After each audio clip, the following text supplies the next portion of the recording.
If you use Gmail often and you're tired of manually selecting reply all every time, there's a simple setting that lets you make it the default option.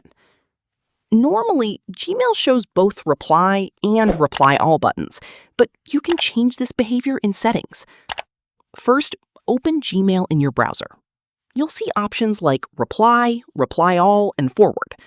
On my device, these options appear in the bottom in the Sent section. Click on the settings icon in the top right corner. Now click on See All Settings.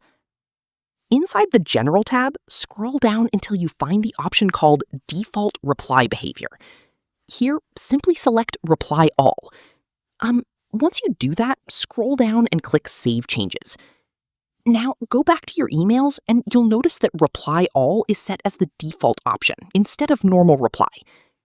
This is really useful if you often work in group emails or team conversations. If this Gmail tip helped you out, make sure to like the video and subscribe for more quick how-to tutorials.